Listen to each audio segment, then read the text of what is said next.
सुख तो एक ही जगह है साहब। सुखदेव जी ने परीक्षित से कहा सुख तो प्रभु के चरणों, जो आनंद सिंधु सुख रस। नदी को आप एग्जाम्पल दे सकते हैं, ऐसी नदी थी, ऐसे जैसे गंगा है वैसे वो बड़ी सुंदर थी। लेकिन सागर की उपमा, सागर तो स्वयं सागर है साहब, सागर तो स्वयं सागर है, उसकी उपमा वो तो अपने आप में ही सागर है। कोई कहे मैं सागर बन सकता हूं, सागर नहीं बन सकता।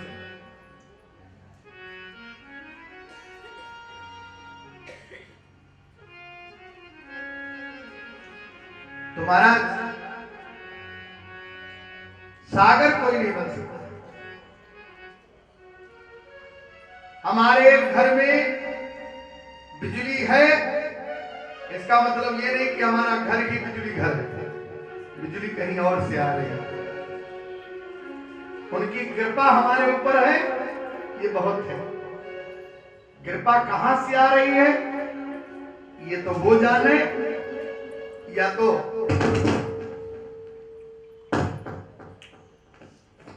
कृपा जो है आ रही है, लेकिन ये कृपा वही जान सकते कहां से आ रही है, और या तो जो महसूस कर रहा है। एग्जाम्पल दृष्टांत ले लीजिए, जैसे राजेश जी माला डाली आपने, किसको डाली? माला कहां पड़ी प्रभु जी? गले में। और गले बेचारे को कुछ नहीं मिला भैया, गले बेचारे को कुछ नहीं मिला।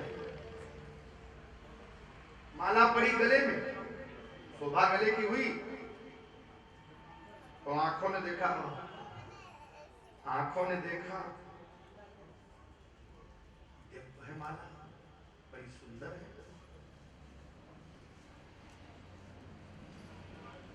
कानों ने सुना माला सुंदर है, मुख ने कहा बहुत सुंदर है, इसमें तो गुलाब के फूल लगे हैं, अनेक अलग अलग फूल लगे हैं इसमें, तो माला बड़ी सुंदर है।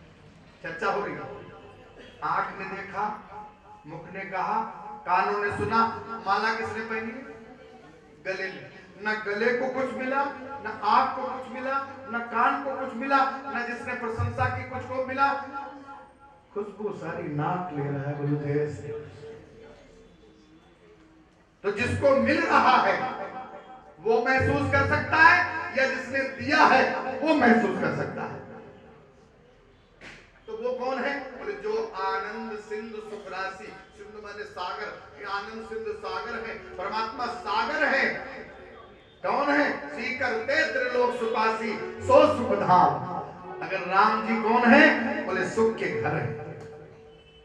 किसके घर है? सो सुख धाम, राम अस नामा, और अखिल लोकदायक विश्रामा। अगर नींद आएगी ना, किसी ने कहा नहीं आए तो टेबलेट खा लेना, तुम 36 खा के देख लो, अगर वो नहीं चाहेंगे तो नींद नहीं आएगी टेबलेट से भी। किसी ने खाई थी हमारे सामने 20 टेबलेट, तब भी नहीं मरा, ना नींद आई ना मरा। नींद की गोली इकट्ठे 20 खाई, खाली बस पिछली हुई, सब बाहर, न मरा, न बेहोश हुआ, न नींद आई। कुछ नहीं होगा साहब। आपने मुझसे शाम को ये बात कही थी कि जौन होए, जो लिखा है सब वही होगा। बोलो जय श्री कृष्ण। कभी कभी आपकी बातें मुझे रास्ते में भी याद आया, ये बिल्कुल सत्य है, जो लिखा है वही तो होगा। इसलिए प्यारे,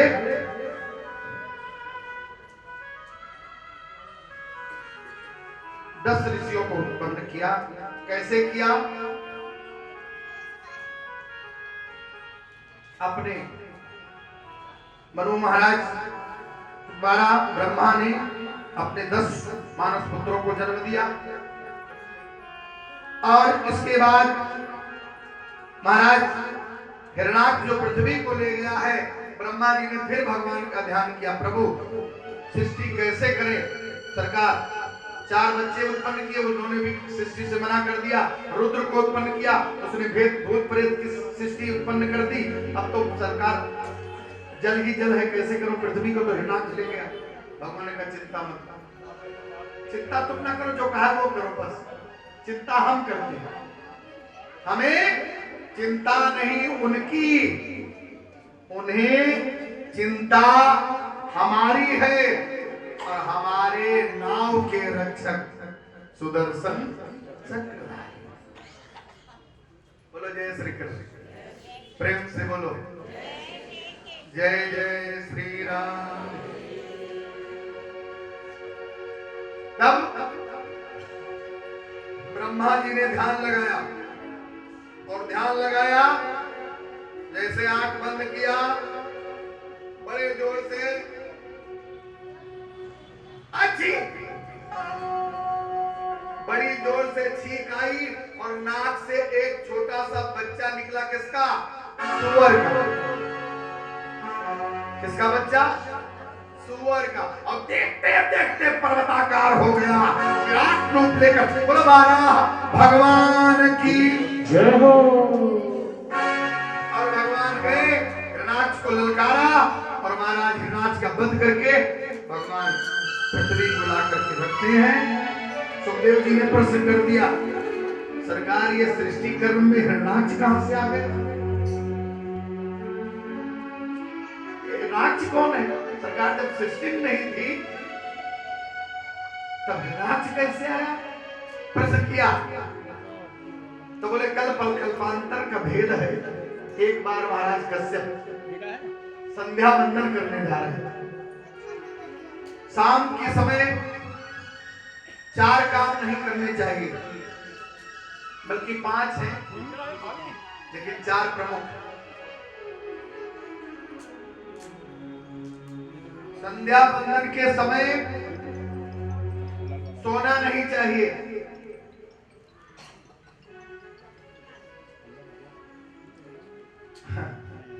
माने चलिए शाम के समय, जिस समय दीपावली का समय हो, उस समय सोना नहीं चाहिए, आयु घटती है, नेत्र में कमजोरी, शरीर में कमजोरी आती है। शाम के समय, दीपावली के समय भोजन नहीं ग्रहण करना चाहिए, क्योंकि वो रुद्र की बेला है, पाप लगता है। अगले जन्म में भक्ति पर बन करके पैदा होना हो, समझ गए? और हो सके, वैसे तो मार्केट लगी है तो शाम को ही देना है, लेकिन मैं तो बुजुर्ग भी बैठे इसलिए इस बात को खोल रहा हूं, पर इसको खोलना नहीं चाहिए। बोलो जैसे कभी कभी अपनी भी जरूरत पड़ जाती है। शाम की टाइम हो सके तो जब दीपावली हो जाए तो किसी की उधारी चाहे सुबह दे दो, रात को लक्ष्मी नहीं देनी चाहिए। बोलो जय श्री कृष्ण। क्या बात, मैंने कहा नहीं? बुजुर्ग लोग आज भी कहते हैं भाई बोल देना सुबह ले जाएगा, सुबह आ जाए 6 बजे आ जाए, रात पैसे रखे। तो क्या? और चौथी बात, उस समय हो सके ना हो सके तो 1 मिनट ही 2 मिनट ही भगवान को जरूर याद करना चाहिए। और हो सके तो अपने दरवाजे के बाहर भी एकाध जोत अपने पूर्वजों के नाम, यम के नाम, देवताओं के नाम जो भी है वहां पे जला देना चाहिए। दीप घर के गेट के बाहर डेली पर डे का काम में होना चाहिए।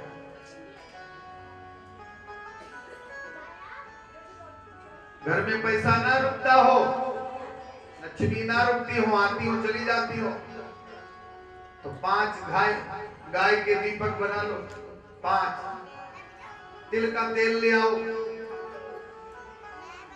तिल का तेल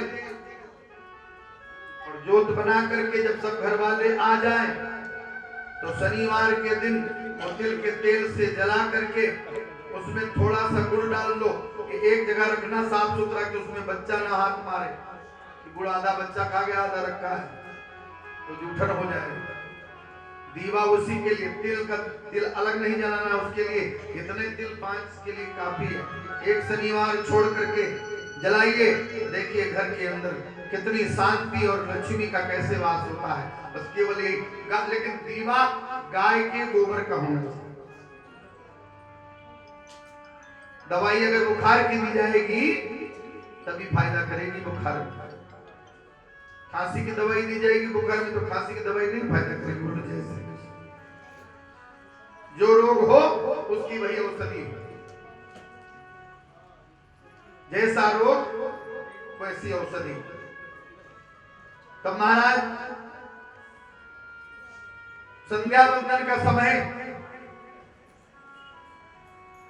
माता दीदी सबके पुत्रों को देखकर अपनी बहनों कश्यप जी की कई पत्नियां, कश्यप जी की कई दीदी तो मशहूर है, बाकी बहुत सारी पत्नियां। तो दीदी के सब बेटे हैं, इनके बेटे हैं, इनके बेटे हैं, हमारे बेटा तो है नहीं। गरुड़ पुराण के हिसाब से, स्कंद पुराण के हिसाब से और भागवत पुराण के हिसाब से तीनों जगह लिखा है, पढ़ लीजिएगा। पत्नी अगर पति से रतिदान मांगती है तो पति को स्वेच्छा से देना चाहिए, नहीं देता है तो उसको नरक में वास होता है। इसलिए कश्यप जी की पत्नी ने कहा मुझको रतिदान चाहिए। कश्यप जी ने कहा इस समय संध्या वंदन की बेला है, रुद्र की बेला है, मैं भजन करने जा रहा हूँ। हाथ पकड़ करके खींच लिया और कहा माला उधर रखो, जितना कहते हो उतना करो। बस आलिंगन कर लिया और महाराज कश्यप जी बुरा तो नहीं माने, लेकिन स्नान करने के उपरांत जब आए रुद्र की उपासना करने तो श्राप दे दिया। किसको? प्रभु जी अपनी पत्नी को श्राप दिया, अपनी पत्नी। कश्यप जी ने कहा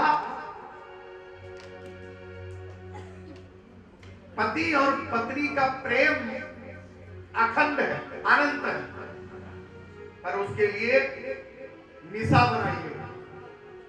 क्या बनाई गई? निशा। निशा माने रात्रि। दुख सुख की बात करना चाहिए रात्रि की बेला। पति जब घर पर आवे, फ्रेश हो, भोजन करके बैठे, फ्रेश मूड में सब शयन कक्ष में हो, अपने शयन कक्ष में जो आपको कहना है उनसे कहो, वो मानेंगे। ऐसे कहोगे तो बाबू इधर चला जाए। जो कहना है उसको निशा की बेला कहा तो है। अरे मोह निशा सब सोवन हारा, मोह निशा सब सोहन हारा, मोह निशा सब सोहन हारा, मोह निशा सब सोहन हारा, मोह निशा सब सोहन हारा। देखे स्वप्न देखे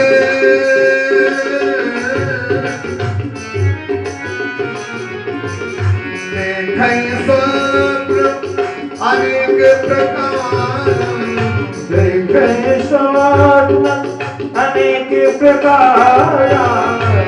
सब सो रहे, कौन सी रात्रि में? मोह निशा। रात्रि में नहीं सो रहे। कौन सी रात्रि में? बोले मोह निशा, मोह की रात्रि में। जैसे सोओगे, जब दिन में याद रखोगे वो रात को भी दिखाई देता है। एक कबाड़ी काम करता था राजेश जी, कबाड़ी तो पेपर पर तोलता था ना, अब तो ये इलेक्ट्रॉनिक पार्ट आ गए, पहले वही चलता था। तो ध्यान से सुनना, तो वो तोलता था सब रद्दी 5 किलो 3 किलो 2 किलो। तो अब रात को उसको सपना आ गया कि मैं रद्दी तोल रहा हूँ, पत्नी का जूड़ा पकड़ा और पत्नी के सर को उठा के 5 किलो 5 पत्नी ने मार मुक्का धाम से में भी 5 किलो, 5 किलो, 5 किलो।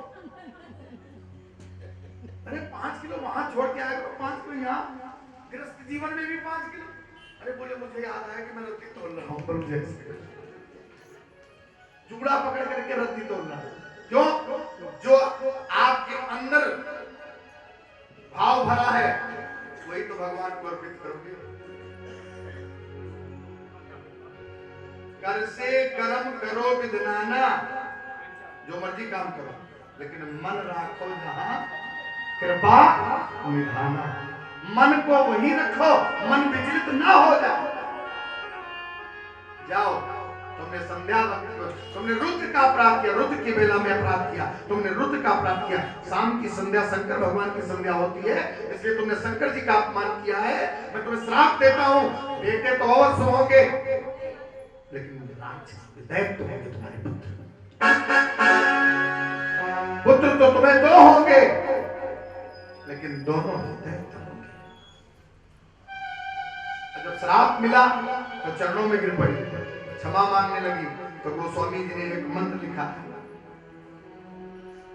कि संत हृदय नवनीत समाना, संत हृदय नवनीत समाना, संत हृदय नवनीत समाना, संत हृदय नवनीत समाना, कहाई कबिन पर,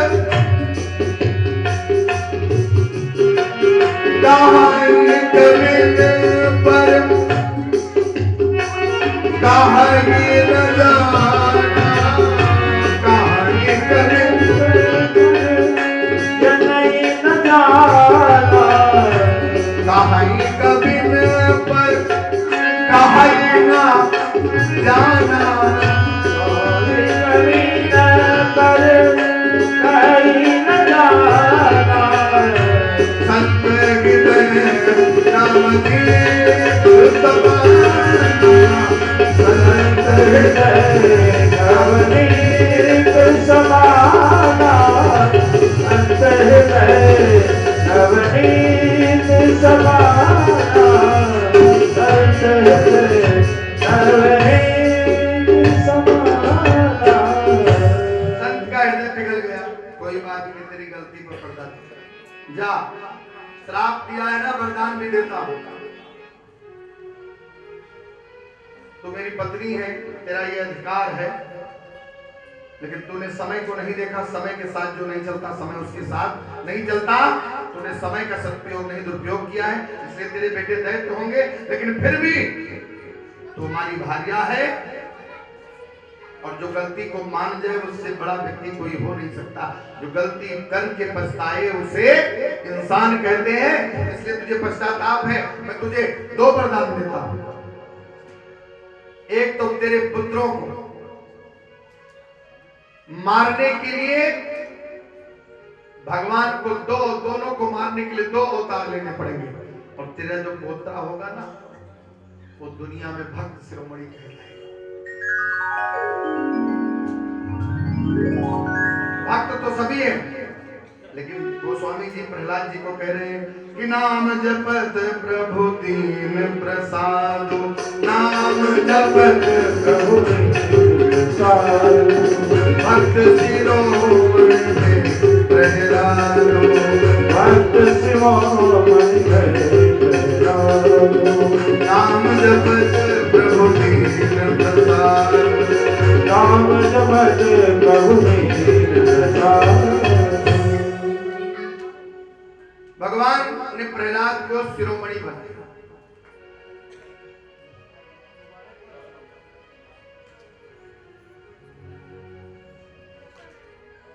हमारे बीच में दिल्ली लाफ्टर क्लास की प्रेसिडेंट नीलम जी, जो जयपुर स्मारक में रहती है, वहीं पर योगा क्लास लगाती है। सब जोरदार तालियों से स्वागत करेगा सभी भक्तजन।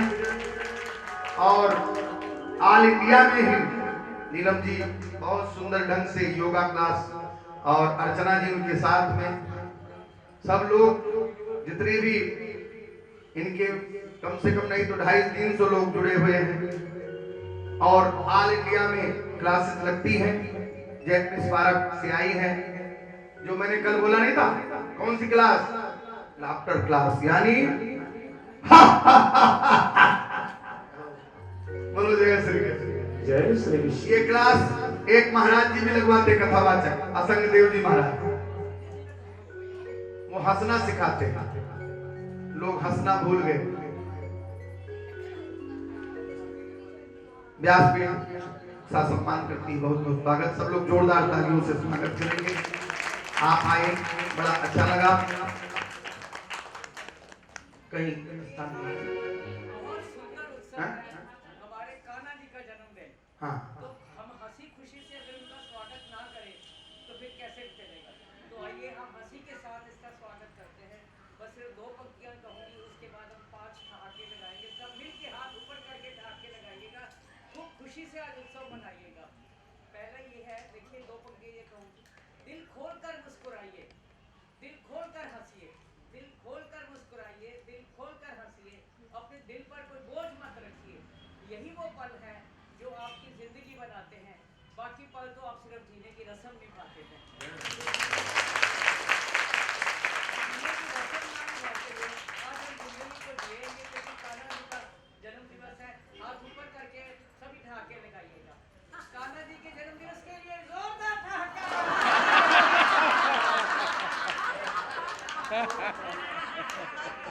वंशल परिवार ने इतना सुंदर आयोजन किया है, उसके लिए जोरदार ठहाका है।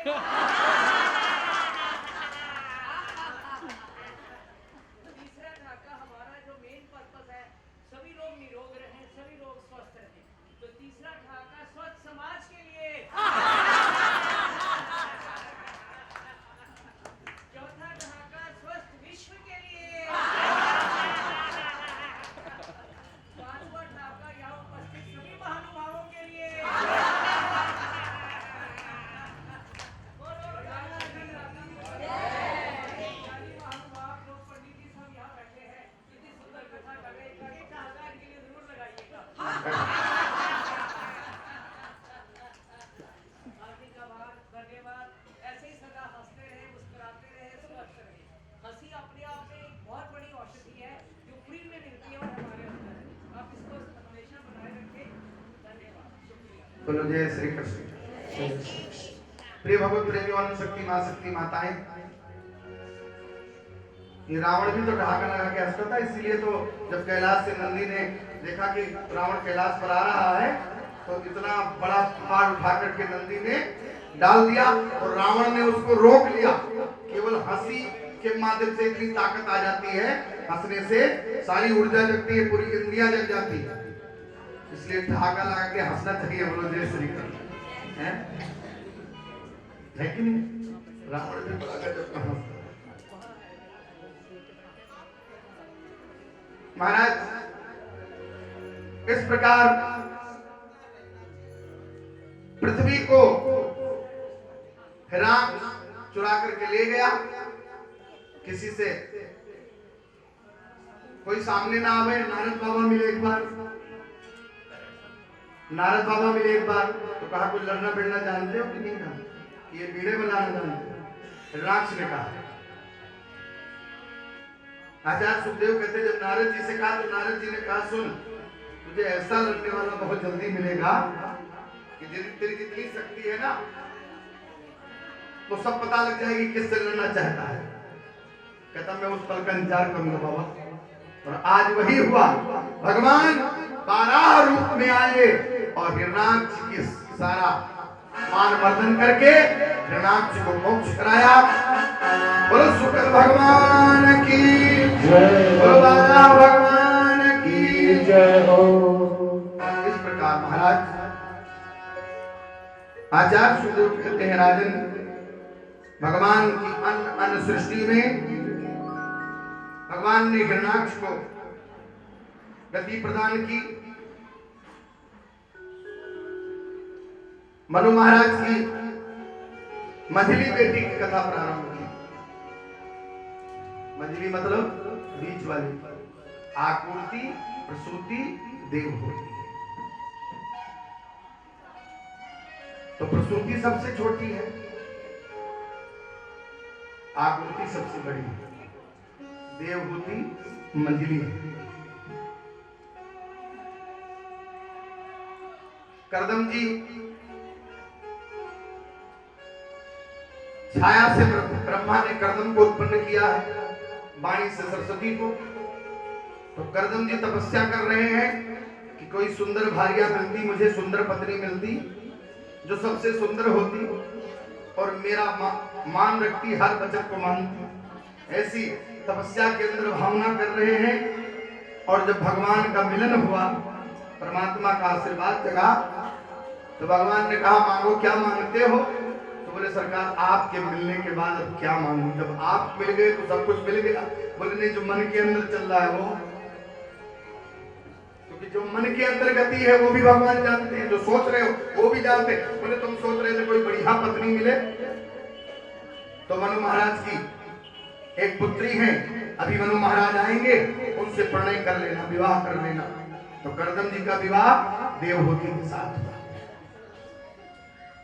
संकल्प लिया कि एक पुत्र की प्राप्ति हो जाएगी संसारिक जीवन में, तो मैं घर छोड़कर चला जाऊंगा, वादा कर लिया।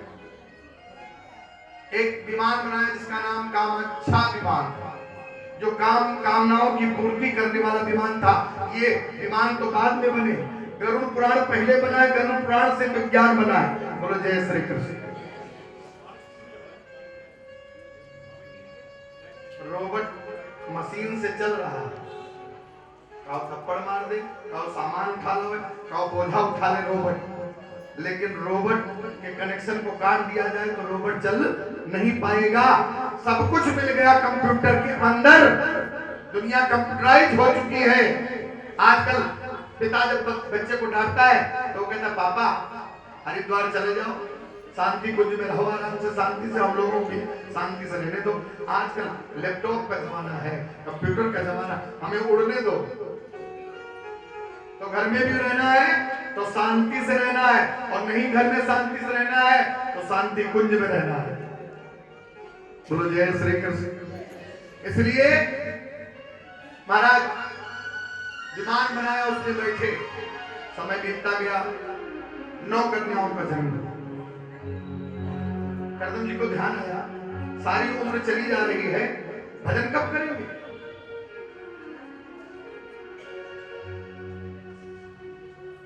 भजन कब करेंगे?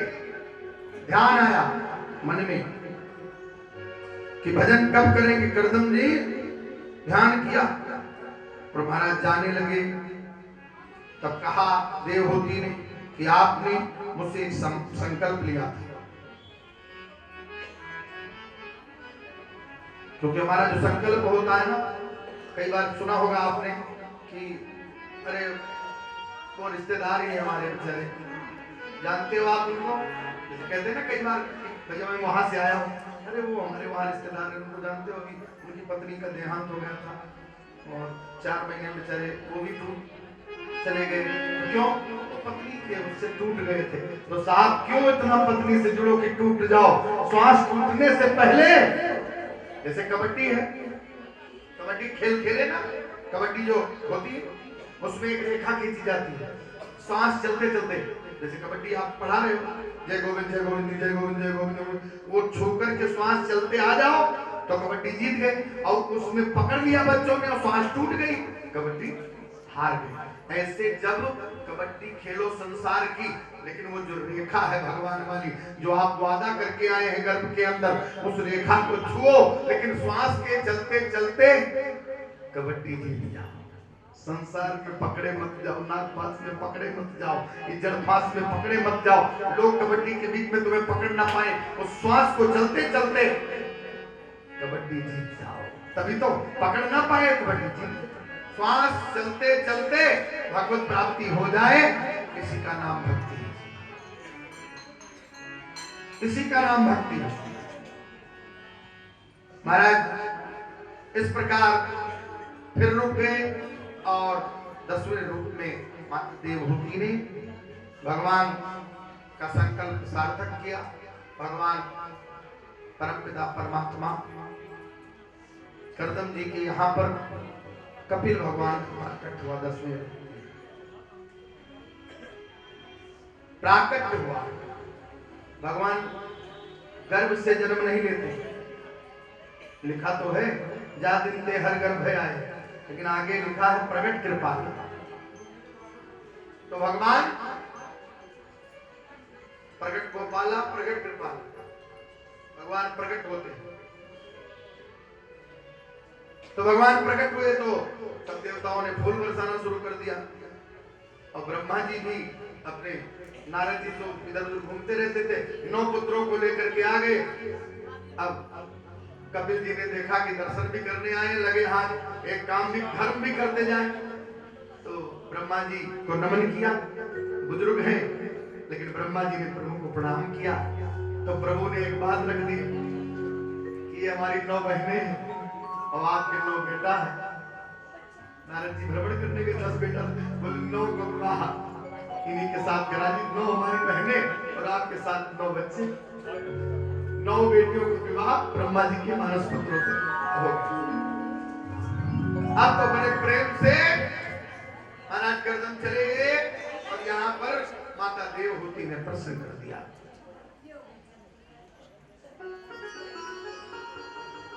बेटा, मन को भगवान में कैसे लगाए? ये मन बड़ा चंचल है।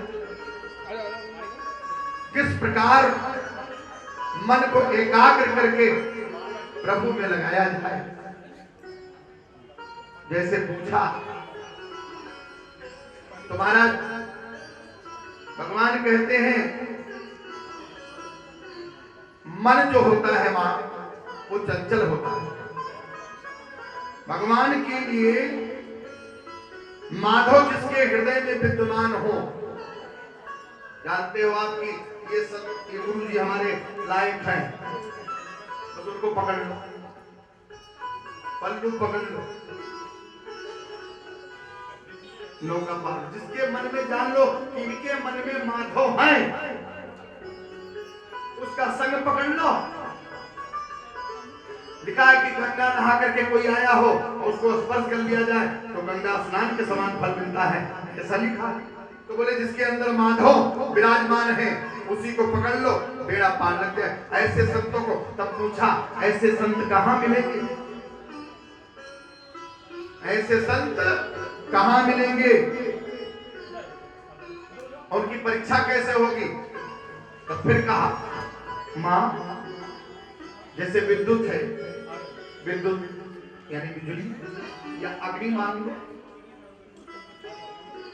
बिजली की तार को जो कोई भी छुएगा, चाहे वो बच्चा हो, बूढ़ा हो, गरीब हो, अमीर हो, पंडित हो, डॉक्टर हो, कलेक्टर हो, बालिस्टर हो, जो भी छुएगा उसको करंट लगेगा। तो जो ऐसे माधव के हृदय में हृदयांकित करने वाले संत हैं, आप उनको पकड़ लो, उनके द्वारा आपका भी कल्याण हो जाएगा। जैसे तार में करंट छूने से बिजली लगती है, वैसे संतों का सानिध्य प्राप्त करने से भगवान हमें प्राप्त हो जाते हैं। जैसे गीली लकड़ी, एग्जाम्पल दिया क्या? जैसे गीली लकड़ी होती है, उसको जलाओ जलेगी नहीं।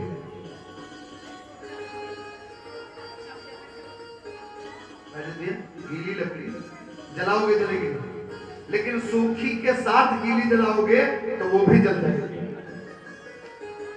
तो अगर अच्छा संग मिल जाए तो हमारे पाप जल करके अग्नि में भस्म हो जाते हैं और हमें परमात्मा का दर्शन मिल जाता है। 3 तरह के भक्त होते हैं, समझाया मैया, सुनो। एक है जो मूर्ति में दर्शन करते हैं, वो सामान्य भक्त है। मूर्ति में जो दर्शन करते हैं वो सामान्य भक्त है। जो संत में भगवान का दर्शन करते हैं वो मध्यम है, मध्य वाले, बीच वाले। और जो सब में पशु पक्षी से लेकर जड़ चेतन जड़ जीव सब सकल राम में जान। गोस्वामी जी कहते हैं वो दर्शन करते हैं, वो उत्तम भक्त है, उनकी प्रथम महिमा कही गई। ऐसा सुना करके सांख्य शास्त्र सुनाया, यम नियम आसन प्राणायाम योग ध्यान धारणा समाधि माँ नियम बना लो। भगवान के सामने 2 मिनट बैठेंगे, फिर 4 मिनट, आज हनुमान चालीसा पढ़ रहे हैं, कल 2 बार पढ़ेंगे, कल 3 बार पढ़ेंगे, परसों 4 बार, बार पढ़ेंगे, तब पढ़ते रहेंगे।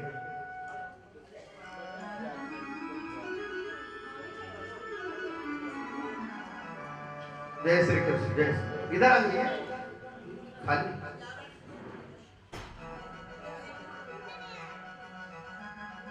कैसे? मां देवहूति ने पूछा, प्रभु जी, देवहूति मैया ने पूछा कि कैसे प्रभु, कैसे जानेंगे कि उत्तम है कि मध्यम है, कैसे क्या है? तो हम कैसे जानते कि हम उत्तम है कि मध्यम? तब बोले कि जय ही जान देहि देवो जनाई,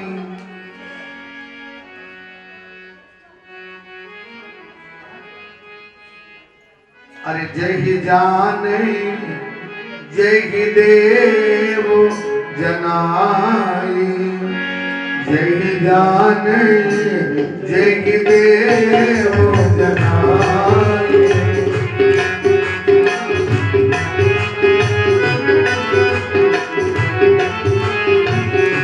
तो जानी जय देवो जनाई, तो जानी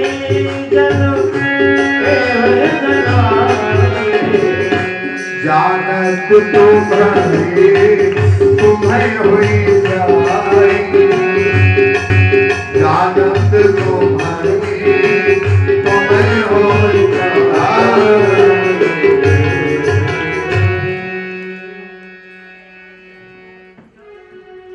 अमेरिका वालों को देखते हैं क्या जपते हैं? हरे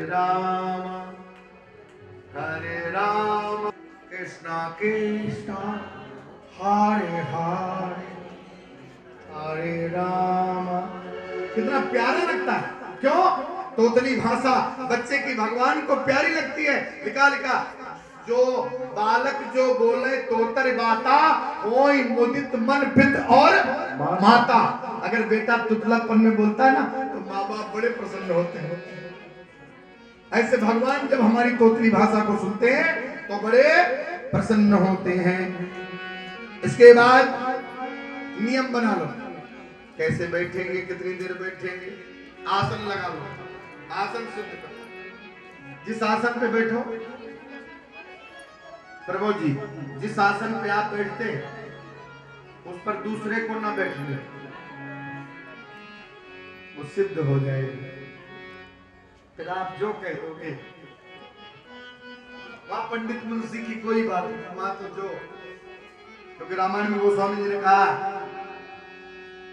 कि जात पात पूछे नहीं कोई, जात पात पूछे नहीं कोई, हरि का भजे सो हरि का होई, हरि का भजे सो हरि का होई, जात पात पूछे नहीं कोई, जात पात पूछे नहीं कोई, जात पात पूछे नहीं कोई, हरि का भजे सो। वहां न ब्राह्मण न क्षत्रिय न वैश्य न सूत, उसके दरबार में तो सब एक जैसे हैं। इसलिए धारणा क्या बना लो, धारणा बना लो कि हम किसी को न बुरा कहेंगे न बुरा करेंगे। एक धारणा। समाधि ध्यान धारणा समाधि। समाधि में जब लग जाओगे, समाधि पे तो कोई पहुंच नहीं पाता। समाधि में तो शंकर जी पहुंचते थे या समीक जी बड़े बड़े संत, क्योंकि समाधि लगने पर ट्रक चला जाए कोई पता नहीं लगेगा कि मार गया कि कब मार गया। समाधि ऋषियों का विषय है। शंकर जी की समाधि एक दिन की नहीं लगती। बीते संवत सहस्र 87, 1000 वर्ष की नहीं, बीते संवत 1000 वर्ष की समाधि लगती थी। समाधि नहीं। तो मैया ये सांसार का उपदेश दिया और उस भक्ति के राग में, अनुराग में, इतनी भक्ति के राग में, अनुराग में इतना खो गई कि सरिता बनकर बहने लगी, जल बन गई। क्या बन गई? सिद्धदा नाम की नदी बन गई और सरिता में परिवर्तित हो गई। बोलो देवहूति माता की। और कपिल भगवान भी अपने गंगा सागर में गए। आज भी गंगा सागर में कपिल भगवान विद्यमान है। आप जब भी गंगा सागर जाइए, सती चरित्र सुनाए। सती चरित्र में सुनाया कि भगवान के आदर न देने पर पिताजी के वजह से सती ने अपने आप को अग्नि के हवाले किया। किसी ने प्रश्न किया अग्नि के हवाले कैसे हुई? बोले जो राम के ऊपर शंका करता है उसको अग्नि ही में ठिकाना मिलेगा, बाकी कहीं ठिकाना मिलने वाला नहीं है। अस कई जोग अग्नि तन जारा भयो सकल मख हाहा कारा। सती जल करके भस्म हुई और वही पार्वती बनी और पार्वती का विवाह भूत भावन भोलेनाथ से हुआ। इनकी सृष्टि नहीं चली। सती जी की सृष्टि, एक बहन की सृष्टि नहीं चली, दो की चली। इसलिए महाराज बड़े सुंदर ढंग से चरित्र सुनाया और शिव उपास। अंतोगत्वा कथा के प्रसंग में आचार्य सुखदेव कहते हैं कि भगवान की भक्ति कब से शुरू की जाए। जैसे कई लोग कहते हैं 60 खाने दो तब मंत्र लेंगे, 60 के हो जाए, अभी तो खाने पीने के दिन है। कई लोग ऐसा बोलते हैं अभी तो खाने पीने के दिन है। अच्छा, मतलब बुजुर्ग आदमी को खाना नहीं खाना चाहिए? मतलब बुजुर्ग आदमी, मन को तो सुना है कि तभी मरता है जब आदमी मरता है, क्योंकि कहीं न कहीं मोहब्बत रहेगी। एक शायर में कहा है कि मोहब्बत नाम है किसका? मोहब्बत नाम है किसका? बोले शुरू कहां से होती है? इसे पैदा किए किसने, खत्म कहां पर होती है? तो बोले मोहब्बत नाम है गम का। जिससे भी प्रेम करोगे दुखी दुख मिलेगा, छोड़ना पड़ेगा तुम्हें। शुरू जिसको आंखों से देखोगे प्रेम होगा, शुरू आंखों से होती है। इसे पैदा किया प्रभु ने, खत्म श्वासों पे होती है। बोलो जय श्री कृष्ण। जय श्री कृष्ण। प्रेम से बोलो ना जय श्री कृष्ण। जय श्री कृष्ण। इसलिए प्रिय भगवत प्रेमियों, परमपिता परमात्मा आचार्य सुखदेव कहते हैं राजन, बालक को 5 वर्ष में भक्ति प्राप्त हो गई। मनु महाराज के एक बेटा है जिसका नाम है उत्तानपाल। उसको उनके 2 पत्नी, कितनी? 2। सबके 2 पत्नी होती है। रोजना जी, सबके 2 पत्नी होती है।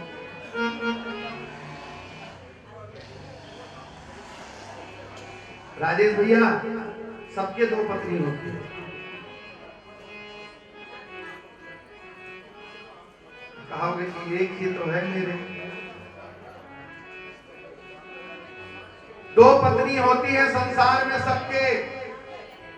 एक पत्नी का नाम है सुनीति, एक का नाम है सुरुचि। एक मन कहता है शास्त्र के हिसाब से चलो, माँ का अपमान मत करो, फिर भी आवाज तगड़ी निकल जाती। बोलो जय श्री कृष्ण। भाई का अपमान न करो, फिर भी बंटवारा हो जाता है। बोलो जय श्री कृष्ण। ब्राह्मण का अपमान न हो, फिर भी पंडित जी माला नहीं डाली हमको, अपमान हो जाता। बोलो जय श्री कृष्ण। सुरुचि मुझे ये चाहिए, मेरी रुचि के अनुसार कार्य हो। अच्छा एक बात और बताओ, एक चीज आपसे आज प्रश्न पूछूंगा, दो प्रश्न पूछूंगा। एक प्रश्न मेरा है,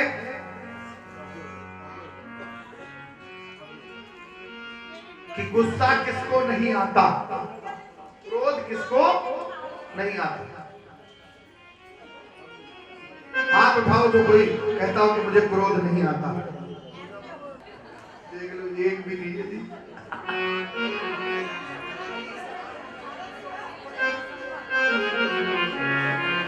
ऐसा हो ही नहीं सकता सुलोचना जी, ऐसा हो ही नहीं सकता।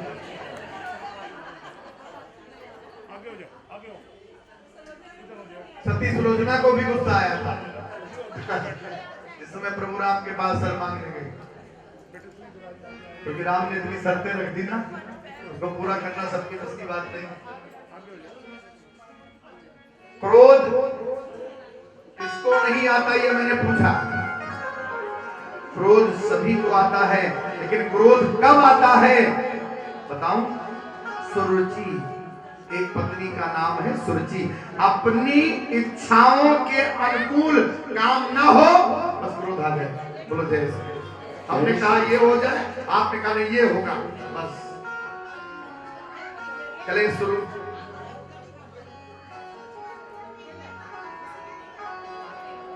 अपनी रुचि के अनुसार कार्य ना हो, क्रोध की उत्पत्ति अपनी रुचि के अनुसार ना काम होने पर हो तब।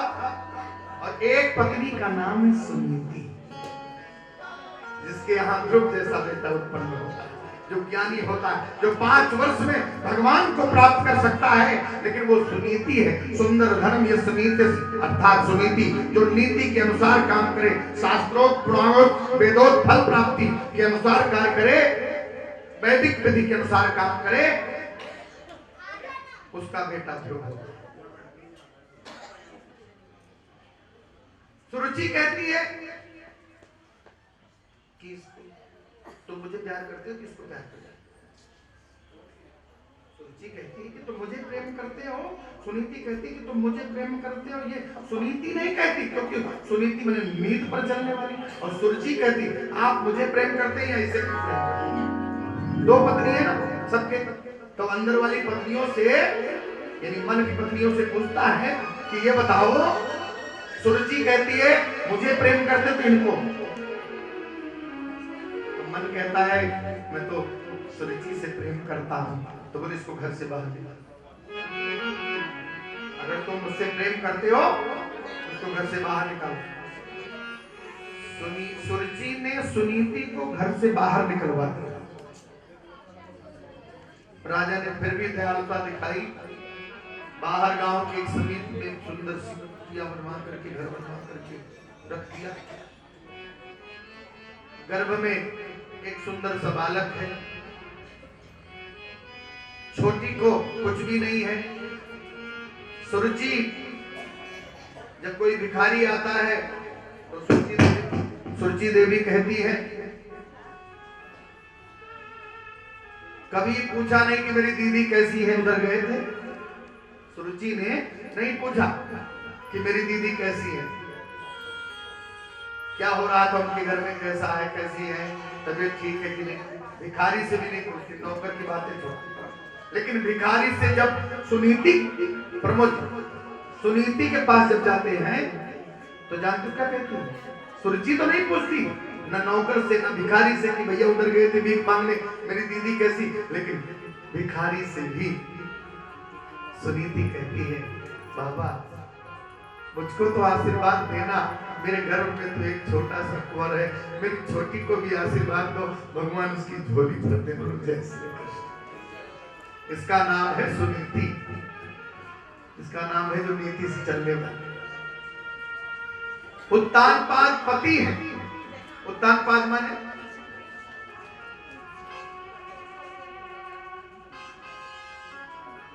जो उल्टा जन्म हो जिसका,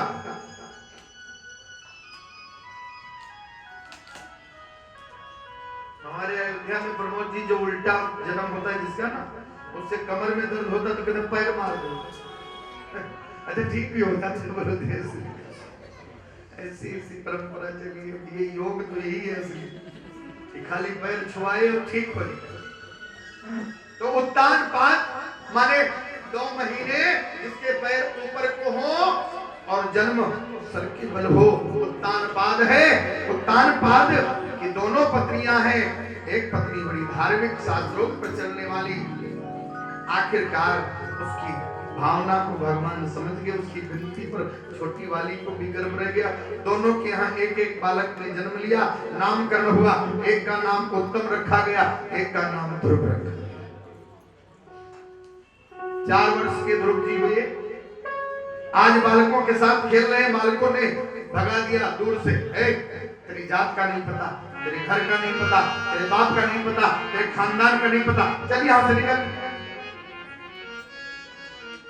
ध्रुव जी आज आंखों में नेत्रों में जल है, आकर के मैया से लिपट कर फूट फूट कर रोने लगे। बोले माँ, मैंने आज तक आपसे कोई प्रश्न नहीं किया, आज निवेदन करना चाहता हूँ।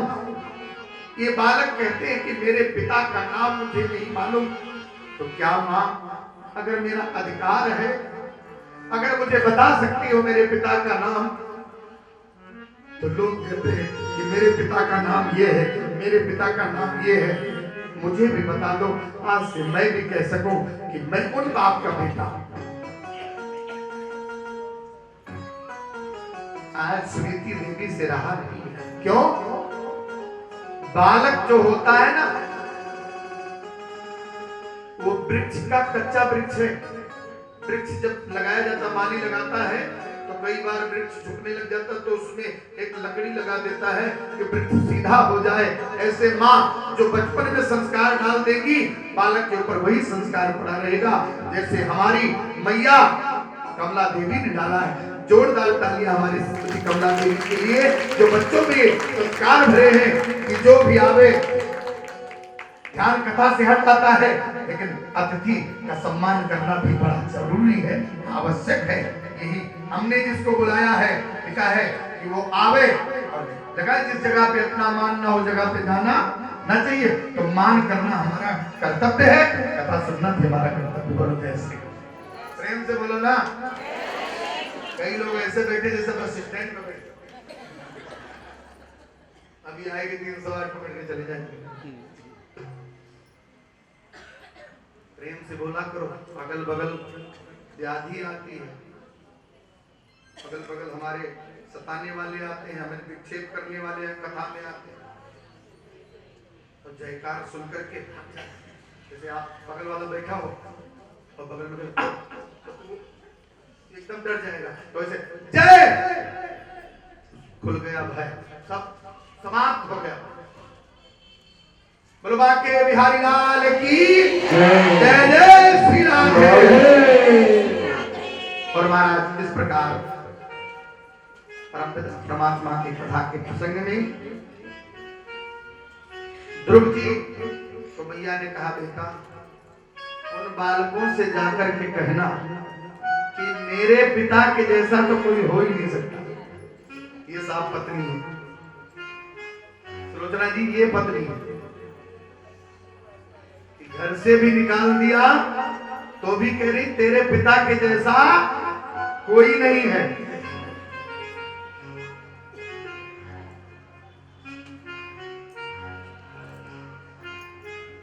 तेरे पिता के जैसा कोई नहीं। ये जो कोठी दिख रही सामने, ये तेरे पिता की कोठी है। तेरे पिता इस नगर के राजा हैं, तो तानपाद का पुत्र है बेटा। सच मां, तो क्या मैं पिताजी से मिलने जाऊं? क्यों नहीं? ध्रुव जी बड़े भाव से चले हैं और अंदर पहुंचे। जब तानपाद ने सुना कि ध्रुव आके हैं, ध्रुव को आलिंगन कर लिया और अपने राजसभा में अपने घुटनों पर बिठाकर बैठे हैं। उसी समय सुरुचि माता आई और देखा, क्रोध में भर करके और धक्का दे दिया। 9 सीढ़ियों से ध्रुव जी गिर करके नीचे गिरे और रोते बिलखते हुए। माँ कहती है, सुरुचि जा इस गद्दी पर तब बैठना पहले तपस्या करो और कहना भगवान से कि अगर मुझे जन्म दे तो माता सुरुचि के गर्भ से जन्म दे, इस गद्दी पर बैठ सके। ध्रुव जी रोते बिलखते हुए अपनी मां के पास आए। मां, छोटी मां अच्छी नहीं है। तब फिर डांटा सुनीति ने, पुत्रो को पुत्रो जाए, पुत्रो को पुत्रो जाए, क्वचिद माता न कुमाता भवन। मार्कंडेय मुनि कहते हैं पूत कपूत हो सकता है, लेकिन माता कभी कुमाता नहीं हो सकती। ए बेटा, तेरी माँ छोटी बुरी नहीं, उसने जो कहा उसको समझा नहीं तूने। माँ ने कहा तपस्या करो, पर सुरुचि के गर्भ से नहीं, उस गोदी में उस कुर्सी पर बैठने के लिए नहीं। ऐसी तपस्या कर बेटा जहां सारी दुनिया तरसती है, उसकी प्राप्ति कर। भगवान के आलिंगन जाकर बैठ, भगवान के चरणों में जाकर के बैठ। ध्रुव जी चल पड़े। भगवान ने अपने प्रिय नारद जी को भेजा, जाओ भक्त